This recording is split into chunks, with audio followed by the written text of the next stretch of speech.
Hello everyone. आज हम micro economics के एमए फर्स्ट सेमेस्टर वाले बच्चों के लिए शॉर्ट क्वेश्चन आंसर करने वाले हैं। तो फर्स्ट क्वेश्चन से स्टार्ट करते हैं। ये कुछ इंपॉर्टेंट क्वेश्चंस हैं जो बार बार रिपीट होते रहते हैं। तो फर्स्ट क्वेश्चन है ये फोर्थ यूनिट से आपका, what do you mean by the king demand को, कि किंग मांग वक्र से आप क्या समझते हो। अब समझना होगा आपको किंग डिमांड का होता है क्या। बेसिकली ये बनता है इस तरह से है।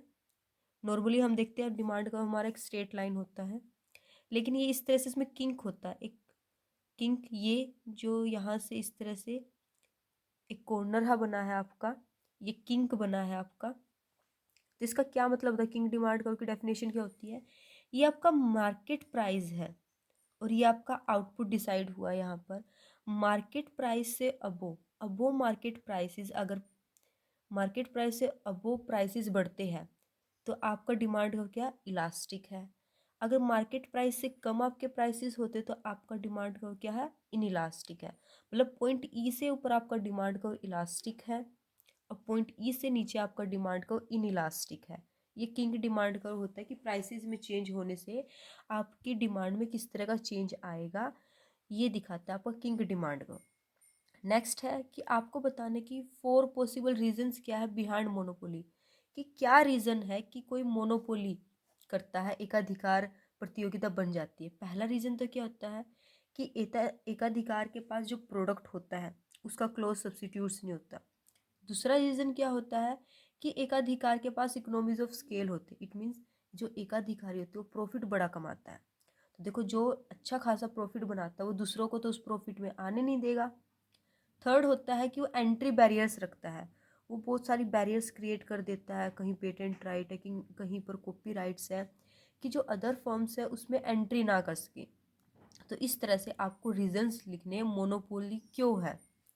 नेक्स्ट है कि आपको डिफाइन करना है कि collusive and non collusive oligopoly model की बात चल रही है यहाँ पर।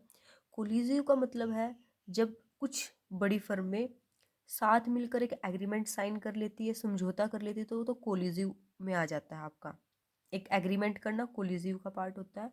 नॉन कोलिजिव का मतलब होता है कि जब आप एग्रीमेंट नहीं करते हैं, कुछ है लेकिन बड़ी फर्में हैं, वे क्या करती है, सभी अपने अपने बेस इंडिविजुअल बेसिस पे डिसीजन लेती है। वो किसी तरह के एग्रीमेंट के अंदर नहीं है, किसी तरह का उन्होंने कोई एग्रीमेंट साइन नहीं किया, उन्होंने कोई ग्रुप नहीं बनाना। बेसिकली कोलिजिव वर्ड का मतलब होता है ग्रुप, वो किसी ग्रुप का पार्ट नहीं है, तो नॉन कोलिजिव में आएगा। देखो, ओलिगोपोली में क्या होता है, हमें पता है ओलिगोपोली में कुछ ही बड़ी फर्में होती हैं।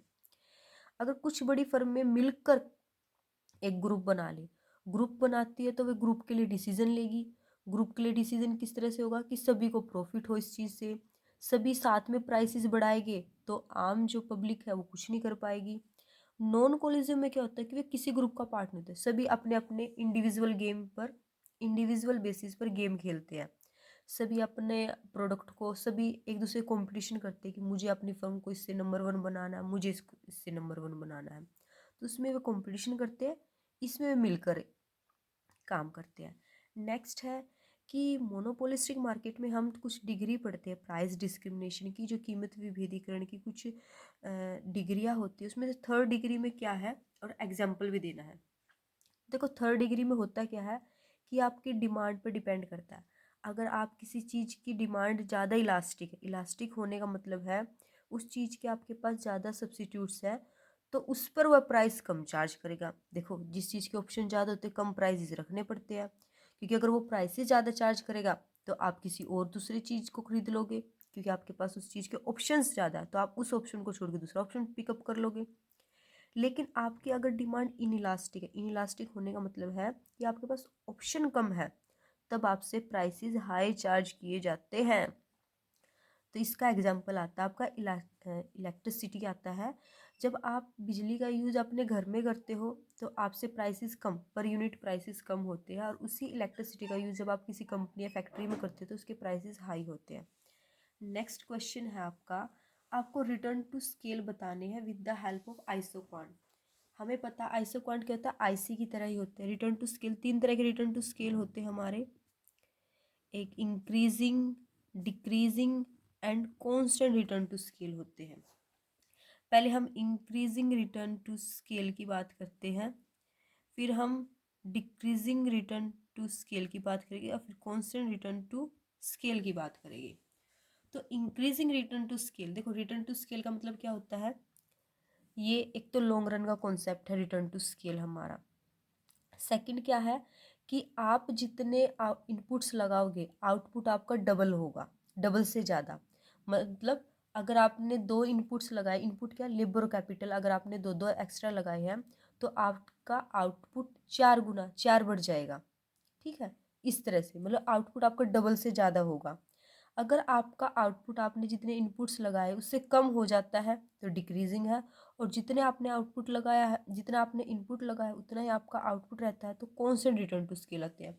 बेसिकली मैं बना के दिखा देती हूँ आइसोक्वांट के। जब हम आइसोक्वांट के हेल्प से इंक्रीजिंग रिटर्न टू स्केल बनाते हैं तो ये जो आइसोक्वांट्स होते हैं इनके बीच का ये गैप कम होता जाता है, जैसे जैसे हम नेक्स्ट आइसोक्वांट बनाते हैं इस तरह से इनके बीच का ये गैप कम होता जाता है। देखो ये गैप ये कम होता जाएगा, नेक्स्ट वाला यहाँ पर आएगा बिल्कुल, उससे नेक्स्ट वाला बिल्कुल यहाँ पर आने वाला है। लेकिन जब हम डिक्रीजिंग रिटर्न टू स्केल बनाते हैं तो इनका ये गैप बढ़ता जाता है, इस तरह से ये बढ़ता जाएगा, और कांस्टेंट में ये गैप बिल्कुल इक्वल रहता है। ठीक है, इस तरह से आपके डायग्राम बनते हैं। नेक्स्ट है what is the elasticity of substitution for CES production function की बात है ये। तो जो इलास्टिसिटी ऑफ सब्स्टिट्यूशन रहती है CES प्रोडक्शन फंक्शन में कांस्टेंट रहती है। तो प्रतिस्थापन की लोच क्या रहती है, CES प्रोडक्शन फंक्शन में कांस्टेंट रहती है प्रतिस्थापन की लोच। ये क्वेश्चन है आपका, आपको इतना ही लिखना है कि इलास्टिसिटी ऑफ सब्स्टिट्यूशन है जो CES प्रोडक्शन फंक्शन में कांस्टेंट रहती है। फिर CES प्रोडक्शन फंक्शन का अगर आपको फॉर्मूला लिखना है तो फॉर्मूला लिख सकते हो आप। नेक्स्ट है कि आपको बताना है कि इनकम इफेक्ट है जो गिफिन और इन्फीरियर गुड्स में किस तरह का रहता है। देखो इनकम इफेक्ट है नॉर्मल गुड्स को छोड़ के बाकी सब में नेगेटिव रहता है। ठीक है, पर ये अलग बात है, अगर आप इसको और भी एक्सप्लेन करना चाहते हो 2 मार्क्स के अकॉर्डिंग तो पहले लिखोगे कि इनकम इफेक्ट है जो गिफिन और इन्फीरियर गुड्स में नेगेटिव रहता है। नेगेटिव क्यों रहता है, क्योंकि जैसे हमारी इनकम बढ़ जाएगी हम गिफिन और इन्फीरियर गुड्स जैसी चीज़ें को खरीदना पसंद नहीं करेंगे, हम अच्छी क्वालिटी की नॉर्मल गुड्स, कंफर्टेबल गुड्स या फिर लग्जरी गुड्स खरीदना पसंद करेंगे। इसलिए इनकम इफेक्ट गिफिन और इन्फीरियर गुड्स के केसेस में नेगेटिव होता है। नेक्स्ट है आपको प्राइस इलास्टिसिटी बतानी है with the help of point method. ये पॉइंट मेथड कौन सा होता है, इस तरह से हम लेते हैं डायग्राम, इसके पॉइंट्स पर हम इलास्टिसिटी को मेज़र करते हैं। हम लिखते हैं ना एक formula, elasticity of price lower segment divide by upper segment. तो ये वाला फॉर्मूला है यहाँ पर प्राइस इलास्टिसिटी वाला, कि आपको इसको एक्सप्लेन करना है कि इस तरह से छोटा सा डायग्राम बनाओगे, इसके एक पॉइंट को ले लोगे, नाम दे दोगे और उसमें फॉर्मूला लगा के दिखाओगे कि लोअर सेगमेंट ये डिवाइड बाय ये वाला हिस्सा, तो इलास्टिसिटी इस तरह से निकलती है। ट्रांजिटिविटी का मतलब होता है कि अगर ए और बी में रिलेशन है, ठीक है, और बी और सी में रिलेशन है, तो ए और सी में भी रिलेशन मिलेगा। ठीक है, ये ट्रांजिटिविटी का मतलब होता है। या फिर इसको एक दूसरी तरह से भी देख सकते हैं, अगर आप ए और बी में से ए को चुनते हो, बी और सी में से बी को चुनते हो, तो जब आपके सामने ऑप्शन ए और सी में से होगा तो आप ए को चुनने वाले हो। इस तरह से भी आप ट्रांजिटिविटी को एक्सप्लेन कर सकते हो।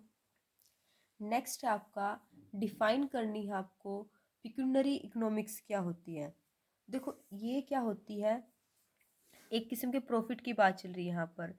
देखो इसके 2 पॉइंट्स होते हैं, एक पिक्यूनरी एक्सटर्नलिटीज़ भी होती है और इकोनॉमिक्स भी होती है। यहाँ पर इकोनॉमिक्स का मतलब है कि जब आप चीज़ों को बल्क में खरीदते हो, जब आप थोक में सामान को खरीदते हो तो उससे जो आपको प्रॉफिट मिलता है वो पिक्यूनरी इकोनॉमिक्स में आता है।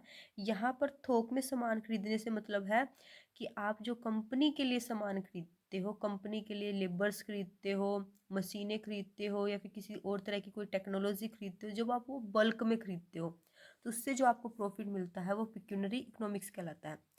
नेक्स्ट क्वेश्चन है कि आपको डिफाइन करना है कि शॉर्ट रन क्या है, लॉन्ग रन क्या है। देखो शॉर्ट रन वह टाइम पीरियड होता है जिसमें हम कुछ फैक्टर्स को कांस्टेंट रखते हैं और एक फैक्टर हमारा वेरिएबल रहता है।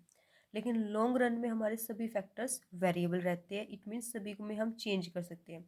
शॉर्ट रन में क्या होता है कि 1 साल से कम की अवधि को हम शॉर्ट रन कहते हैं।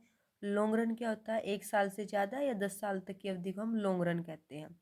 नेक्स्ट क्वेश्चन है कि आप एक डोमिनेंट फर्म से क्या समझते हो। देखो, एक डोमिनेंट क्या होती है, क्या एक बड़ी फर्म होती है जो डोमिनेट करती है सब पर, उसका थोड़ा अधिकार होता है डोमिनेंट फर्म का। एक जो बड़ी फर्म है जिसका आउटपुट अच्छा है, अच्छा ही मतलब ज़्यादा मात्रा में आउटपुट बनाती है, तो वो डोमिनेंट फर्म होती है आपकी। नेक्स्ट क्वेश्चन है आपका कि बाइलेटरल मोनोपोली क्या है, द्विपक्षीय का अधिकार क्या है। देखो, अब तक हमने मोनोपोली पढ़ा है, मोनोपोली में हम क्या पढ़ते हैं, वन सेलर है और खरीदने वाले बहुत सारे हैं, मैनी बायर्स हैं। लेकिन बायलेटरल मोनोपोली में क्या होगा, वन सेलर है और वन ही बायर है, तो ये आपका बायलेटरल मोनोपोली मोनोपोली हो जाता है कि दोनों साइड से मोनोपोली है, कि चीज़ को बेचने वाला भी एक है और उसी चीज़ को खरीदने वाला भी सिंगल ही है। नेक्स्ट है आपका कि आपको एक्सप्लेन करना है सेलिंग कॉस्ट क्या है। देखो, सेलिंग कॉस्ट क्या है, आप जब चीज़ों को बेचने के लिए भी कुछ खर्चा करते हो।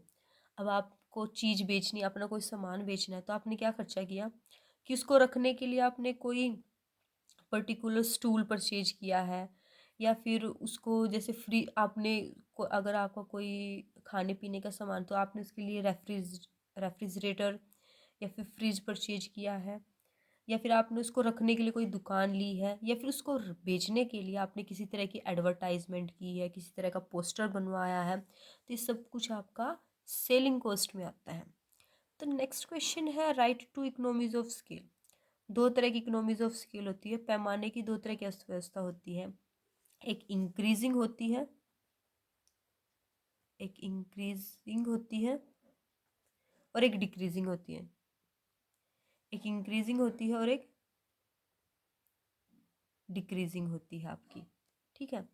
इंक्रीजिंग में क्या होता है कि अगर आपके प्रॉफिट बढ़ते जाते तो आपको इंक्रीजिंग इकोनॉमीज ऑफ स्केल मिलते हैं, अगर आपको लॉस हो रहा तो आपको डिक्रीजिंग इकोनॉमीज ऑफ स्केल मिलते हैं।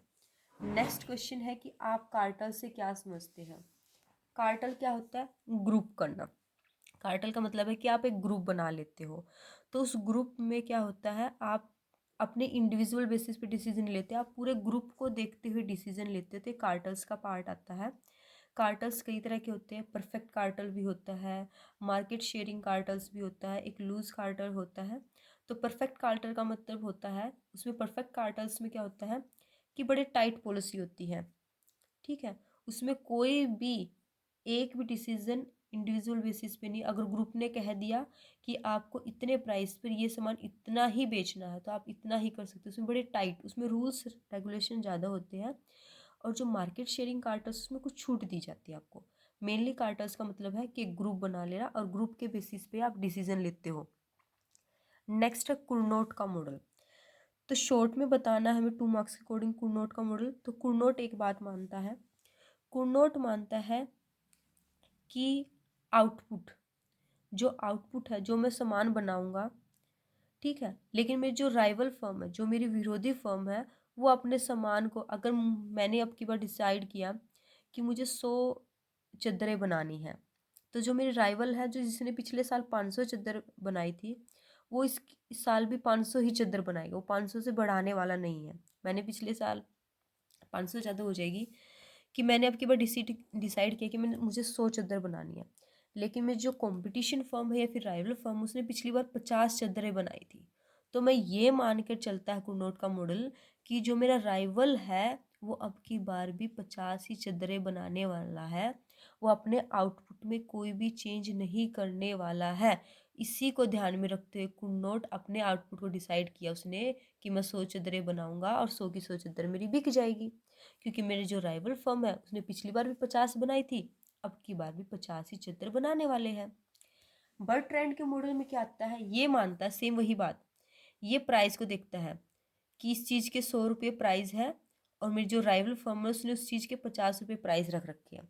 तो बर्ड ट्रेंड का मॉडल मानता है कि जो मेरा राइवल है ना, मेरा कॉम्पिटिशन है, वो क्या करेगा, अपने प्राइसेस में चेंज नहीं करने वाला है, लेकिन मैंने तो अपने प्राइसेस में चेंज करके 100 रुपये प्राइस रख दिया है। वो पिछली बार भी 50 रुपये में उस चीज़ को बेच रहा था, अब की बार भी 50 रुपये में बेचने वाला है। इस तरह से मैं प्राइसेस को बढ़ाकर मेरा सामान ज़्यादा बिकेगा, लोग मुझसे ज़्यादा अट्रैक्ट होंगे, उस तरह से मैं प्रॉफिट कमाऊँगा। नेक्स्ट है कि which firm is the best in the price leadership model. कि जब आप प्राइज लीडर, हम एक फर्म को प्राइज लीडर बना देते हैं और वो प्राइस डिसाइड करती है, तो उन्होंने पूछा कि कौन सी फर्म होगी। देखो, एक तो लो कॉस्ट फर्म होती है हमारी प्राइस लीडर में, एक डोमिनेंट फर्म होती है, और एक हमारी एग्रेसिव फर्म होती है, और लास्ट होती है हमारी बैरोमेट्रिक। बैरोमेट्रिक फर्म वो होती है जो ओल्ड होती है प्लस उसके पास एक्सपीरियंस होता है। अगर वो प्राइस को डिसाइड करती है तो ये बेस्ट प्राइस होता है। लास्ट है, what do you mean by the substitution effect. तो सब्स्टिट्यूशन इफेक्ट क्या है कि जब आपके रिलेटिव प्राइसेस में रिलेटिव चेंज आने से आपके कंजप्शन पे किस तरह का इफेक्ट आने वाला है, ये आपका सब्स्टिट्यूशन इफेक्ट है। इसका आप सब्स्टिट्यूशन इफेक्ट में हिग्स का या फिर स्लस्की का सब्स्टिट्यूशन इफेक्ट का डायग्राम बनाकर उस डायग्राम में सिर्फ सब्स्टिट्यूशन इफेक्ट को दिखा भी सकते हो। आज के लिए इतना ही, थैंक यू।